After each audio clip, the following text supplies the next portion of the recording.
दोस्तों नमस्कार, आप देख रहे हैं हेलो न्यूज़ वर्ल्ड। सोच बेहतर कल की। रविवार को रेवाड़ी के विधायक चिरंजीव राव ने गांव गोकलगढ़ में अपने मामा के घर जाकर अलख जगाई है। उन्होंने इस अलख के दौरान 2024 के चुनाव को लेकर भी अपने ग्रामीणों के सामने बात साझा की। उन्होंने इस कार्यक्रम में क्या कहा, देखिए हमारी ये रिपोर्ट। आप हमारी खबरों को लाइक और शेयर करना न भूलें। उन्होंने सरकार को मिली CID की रिपोर्ट में 19 सीटें मिलने और बजरंग बली के नाम का भी भाजपा की ओर से सदुपयोग किए जाने की बात कही। आप देखते रहिए हेलो न्यूज़ वर्ल्ड, सोच बेहतर कल। लेकिन बड़ा काम करने के लिए बहुत कोशिश करनी पड़ती है और ये जरूरी नहीं है।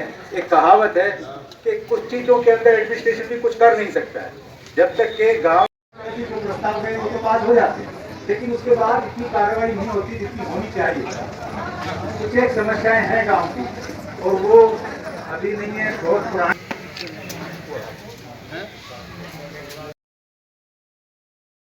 फिर मेरे पिता लगातार 6 बार विधायक बने। उन्होंने भी आपकी पगड़ी पे कभी कोई आंच नहीं आने दी और मुझे भी अब करीबन 3.5 साल हो गए। मेरी ये कोशिश रही कि भाई आपकी पगड़ी पर कभी कोई आंच नहीं आने दी। और मुझे लगता है कि कप्तान साहब जो 6 बार विधायक बने और मैं जो पहली बार विधायक बना, सबसे ज्यादा अगर किसी का योगदान रहा है तो अपने इस गाँव गोकलगढ़ का उस अंदर रहा है। और आप लोगों का ऐसा एहसान है, और मैं तो भांजा हूँ, मेरा तो हक भी है आपके ऊपर। भांजे का तो हक होता है ना। उस हक के नाते आप लोगों ने हमेशा मेरे ऊपर आशीर्वाद रखा है और मैंने भी कोई कमी नहीं छोड़ी। देखो, विपक्ष का विधायक होने के नाते हमें बहुत कम पैसे मिलते हैं और अब तक मुझे 2 करोड़ रुपए आए थे। अब धीरे धीरे करके पैसे आएंगे। उनमें से 50 लाख रुपए मैंने अपने गांव गोकलगढ़ में लगाए। 2 करोड़ में से आप देखिए, पूरा एक हमारा शहर है रेवाड़ी, आपके 100 गांव हैं और धारड़ा कस्बा है। पर उसके बावजूद भी मैंने, क्योंकि यहाँ पर काम करने की जरूरत थी और पापा ने भी आप लोगों को हमेशा सबसे आगे रखा और रखने का फर्ज ही पड़ता है। वो तो गांव के जवाई हैं तो उनको तो रखना ही पड़ेगा। ये कुछ नेता है जो कुंडली मार के उस फाइल के ऊपर बैठे हुए, तो उसको आगे सरकने नहीं दे रहे। पर मेरी कोशिश ये रहेगी कि भाई उस काम को हम जल्द से जल्द कराएं। मेरी पिछले दिनों में भी मुलाकात हुई थी और झोड़ की समस्या गोकलगढ़ ही नहीं, तकरीबन हर गाँव के अंदर आज ये समस्या है। हमारे यहाँ पर बहुत ज्यादा है, खासकर शमशान घाट की तरफ है, उधर भी बहुत ज्यादा पानी भर जाता है। ये दिक्कत तो जी है। उसके अलावा आप देखिए, जब हमारी सरकार रही 15 साल, उसमें कप्तान साहब ने तकरीबन और सारे काम गोकलगढ़ गाँव के अंदर करवाई दिए थे। अपने गाँव को आदर्श ग्राम आपको पता होगा सबसे पहले बनाया था, पोकल विलेज बनाया। वही कारण है कि भी आप देखेंगे ज्यादातर आपकी जो गलियां वगैरह है वो पक्की हो चुकी है और जितने भी काम है वो हो गए। झोड़ का काम एक रह गया। तो भाई कुछ तो मेरे लिए भी कप्तान साहब ने छोड़ा ताकि मैं भी आप लोगों की सेवा कुछ कर पाऊँ। हिमाचल में हमारी सरकार बनी और अब तो बजरंग बली भी इनसे नाराज हो गए। कल एक मैं वो आ रहा था व्हाट्सएप के ऊपर, बोला राम जी कहते हैं लक्ष्मण से कि देखो अब की बार मेरे को इन्होंने याद नहीं किया, तो लक्ष्मण जी कहते हैं अब की बार उन्होंने हनुमान जी से काम चला लिया। तो हनुमान जी ने इनका गधे से इलाज कर दिया और ये जो इलाज है इनका यहाँ नहीं कि पूरे देश भर के अंदर होगा। दक्षिण भारत से तो आप देखेंगे बाहर हो गए हैं हर जगह से।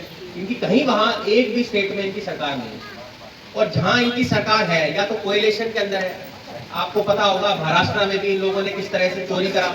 जनमत वहां पर जो मिला था वो कांग्रेस को मिला था। मध्य प्रदेश में भी यही हुआ, जो जनमत था वो कांग्रेस को मिला था।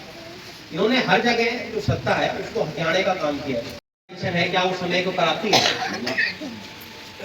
इन्होंने वादा किया था 5,000 रुपए का, अभी 5,000 रुपए होगी। 5,000 का वादा किया था। एक इन्होंने वादा किया था 15-15 लाख का, भाई आपके खाते में आ गया तो पता नहीं, मेरे खाते में तो आए नहीं। एक 1 रैंक 1 पेंशन का वादा किया था। भाई कुछ लोग ये कहेंगे भी 1 रैंक 1 पेंशन बीजेपी ने दे दिया, पर आप ये बताओ अगर 1 रैंक 1 पेंशन इन्होंने अगर दे दिया है तो आज से 15 दिन पहले आप लोगों ने भी देखा होगा करीबन 1,500-2 हजार जो आपके एक्स सर्विसमैन है वो रोड के ऊपर थे।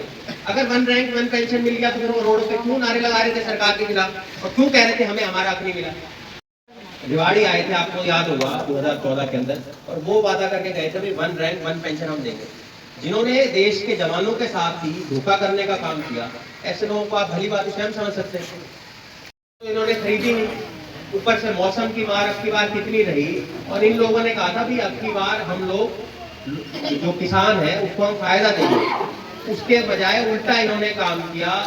ये बताकर कहीं तो बता दिया नमी है इसके अंदर, कहीं बता दिया कि टूटा हुआ है। और और ये खरीदने का काम नहीं किया। और जो रोस्टर से ये पहले बुलाया करते थे कि फलाने दिन ये गांव आएंगे, फलाने दिन ये गांव आएंगे, 2 दिन के लिए खोल दिया तो जाम तो वहां लगना ही था।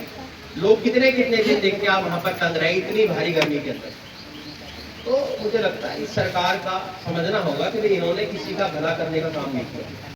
करीबन 1.25 साल है और आप सब जानते हैं कि भाई इनकी जो हालत है वो बहुत ज़्यादा खराब हो रही है। हरियाणा के अंदर CID की रिपोर्ट है जी, CID ने इनको बताया कि इनकी केवल मात्र 19 सीट आएगी। ये इनकी हरियाणा CID बता रही है कि उनकी 19 सीट आएगी। जो मनोहर लाल खट्टर जी है उनको भी इन्होंने बताया कि केवल मात्र 10,000 की लीड से आज वो जीत रहे हैं। तो आप बताओ जब मुख्यमंत्री की ये हालात है तो औरों का क्या हाल होगा। और पिछले चुनाव में आप लोगों ने देखा भी होगा 75 पार करके इन लोगों ने लोगों को इतना बरगलाया और आई कितनी 40। मैं कहीं वोट मांगने जाऊं तो लोग कहते थे राव साहब क्यों खराब हो रहे हो, जीतना तो है नहीं, बीजेपी आएगी। हम भी सोचते थे 75 कर रहे हैं, 60 तो इनकी आई जाएगी। तो इनका जो झूठ है वो भी आप लोगों के सामने आ गया कि किस तरह से इन लोगों ने लोगों को बरगलाया।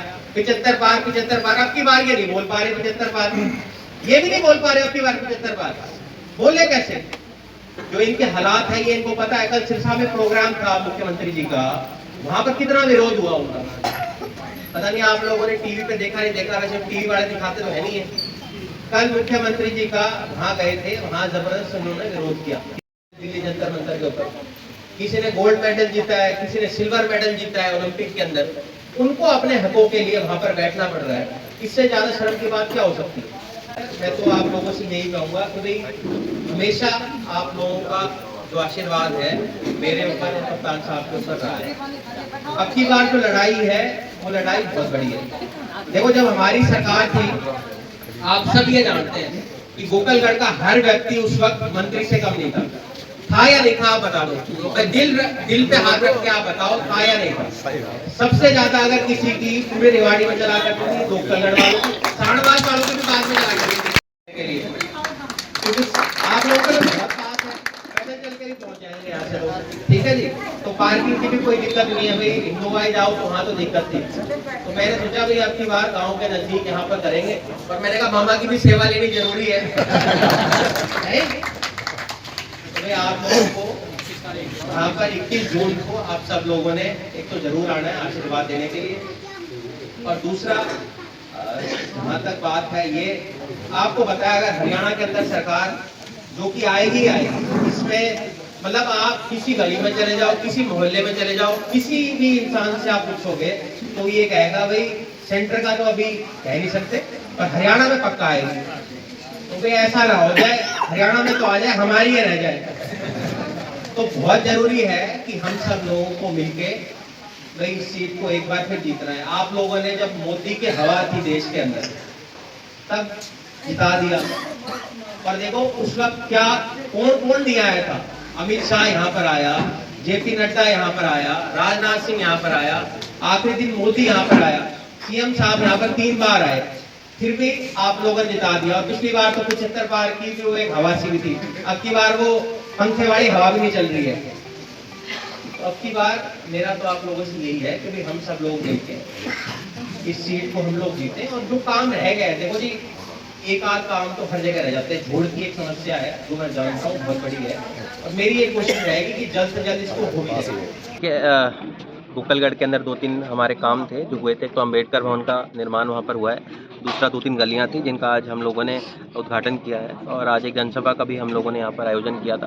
कोशिश यही रही कि भाई जितने भी लोगों की समस्या है उसका मौके पर निदान किया जाए, और जो भी समस्या और रखी है उनको संबंधित अधिकारियों को देकर जल्द से जल्द सुलझाया जाएगा। कर्नाटक में कल एक बड़ी जीत कांग्रेस की हुई है, क्या प्रतिक्रिया? देखिए, मैं तो देश को बधाई देना चाहूँगा कि एक बड़ा अच्छा फैसला यहाँ पर देश ने लिया है कि कर्नाटक में कांग्रेस की सरकार बनी है। पिछले दिनों में हिमाचल में भी हमारी सरकार बनी। अब लोगों का जो मूड है वो कांग्रेस पार्टी की तरफ बढ़ रहा है। भारत जोड़ो यात्रा से आप लोगों ने देखा होगा जहाँ जहाँ राहुल जी गए वहाँ कांग्रेस पार्टी जीत कर आई, और मुझे लगता है इसी तरह के परिणाम आने वाले जो हमारे विधानसभा के चुनाव होंगे, लोकसभा के और हरियाणा के अंदर तो एक फॉरगॉन कंक्लूजन ये हो चुकी है। लोगों ने अब ये मन बना लिया है कि भाजपा को बाहर दिखाने का काम अब तक लोग करेंगे। कल हम लोगों ने देखा भी किस तरह से सिरसा के अंदर भारी विरोध सहना मुख्यमंत्री जी को वहाँ पर मिला। तो मुझे लगता है कि समय आ गया है, अब जनता समझ चुकी है और इनको हटाने का काम अब होगा। आपने अपना भाषण बजरंग बली की जय के साथ शुरू किया। देखिए, मुझे ये लगता है कि इन लोगों ने जिस तरह से बजरंग दल को बजरंग बली से जोड़ना, बजरंग बली तो एक ऐसे हैं जो हम सब लोगों के लिए सामान्य है, हमारे पूजनीय है, उनको राजनीति में लाने का काम इन लोगों ने जो किया वो निंदनीय था।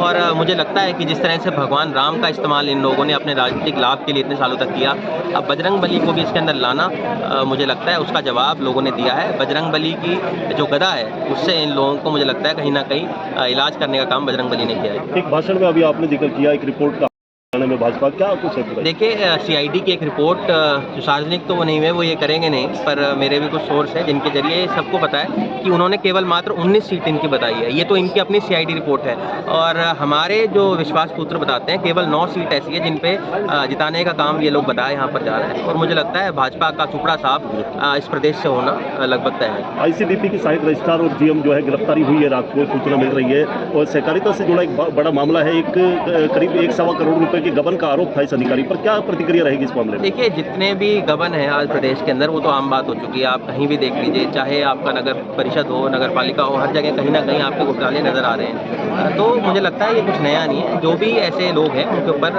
कानून को अपना कार्रवाई करें। सहकारिता में पहले भी कई गिरफ्तारियां हो चुकी है, तो आपको लगता है कि अगर सही तरीके से जांच हो तो बड़ी मछलियां भी फंस सकती है? देखिए, जांच तो करानी चाहिए और मुझे लगता है कि दूध का दूध और पानी का पानी जनता के सामने जरूर आना चाहिए।